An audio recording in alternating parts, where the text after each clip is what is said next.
दोस्तों, ये कहानी है मेहरुन की। एक सीधी सादी, शरीफ और खामोश लड़की जो कभी जोर से हंसना तक नहीं जानती थी।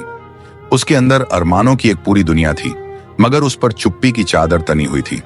तो इस कहानी शुरुआत होती है जब वो 12 साल की थी, जब पहली बार कुछ टूटा। भरोसा, मासूमियत और उसकी रूह की आवाज। मेहरुन एक तंग लेकिन पाक साफ घर में अपनी माँ और नाना नानी के साथ रहती थी। माँ दूसरों के घरों में झाड़ू पोंछा करती थी। घर में अक्सर एक रिश्तेदार आया करता था। फिरदौस चाचा, जो दूर के रिश्ते में मामा लगता था। वो हंसता था तो सब मुस्कुराते थे। वो मिठाई लाता तो बच्ची खुश होती थी। लेकिन एक दिन जब माँ घर के बाहर पानी भरने गई थी, फिरदौस चाचा कमरे में आया। उसके बाद जो हुआ वो कोई मासूम 12 साल की बच्ची कभी नहीं भूल सकती। मेहरुन रोई नहीं, बस कांपी। वो रात उसने कुरान को गले लगाकर गुजारी, सच बताने की कोशिश। अगले दिन माँ घर लौटी तो मेहरुन ने धीरे से कहा, अम्मी, मुझे फिरदौस चाचा से डर लगता है। माँ चौंकी, मगर फिर बोली, बेटा वो हमारे मददगार हैं। तुझे वहम हुआ होगा, चुप हो जा। बस यहीं से उसकी आवाज अंदर ही दफन हो गई।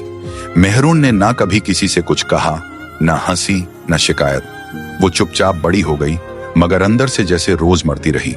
वो लिखती थी डायरियों में, दरीचों पर, अपनी हथेली में, मगर बोलना भूल गई। वक्त गुजरा, उसकी शादी हो गई और फिर अल्लाह ने उसे एक प्यारी सी बेटी अता की, इंशा। इंशा बहुत बातें करती थी, मुस्कुराती, गले लगती और सबसे बड़ी बात, सवाल पूछती। एक दिन इंसानियत फिर उसके दरवाजे पर आई। मेहरुन ने देखा कि वही फिरदौस चाचा अब उसके घर मिलने आया था। बेटी उसके पास बैठी थी। उसका कलेजा कांप उठा। उसी वक्त उसने इंशा को गोद में उठाया और पहली बार अपनी बेटी से कहा, अगर कभी किसी से डर लगे, किसी की नजर बुरी लगे, तो सबसे पहले मुझसे कहना। उस रात मेहरुन ने पहली बार सजदे में जाते हुए अल्लाह से कहा, या रब, आज मैंने अपनी बेटी को वो आवाज दी है जो मुझसे छीन ली गई थी। मेरी चुप्पी ने मुझे गुनाहगार बना दिया था, मगर अब मैं खामोश नहीं रहूंगी। मेहरुन आज गांव की लड़कियों को खुद की हिफाजत, हिम्मत और हक के बारे में सिखाती है। उसकी कहानी का नाम आज भी है, आवाज जो कभी निकली ही नहीं, मगर उसकी बेटी की आवाज बुलंद है, साफ है और अब कोई उसे दबा नहीं सकता। खामोश रहना इज्जत नहीं, खतरनाक होता है।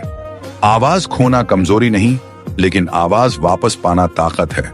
तो दोस्तों, अगर आपको इस कहानी से कुछ सीखने को मिला हो या आपको इस तरह की कहानियां सुननी हो, तो आप हमारे चैनल को सब्सक्राइब कर सकते हैं। तब तक के लिए आप अपना ख्याल रखिए। खुदा हाफिज।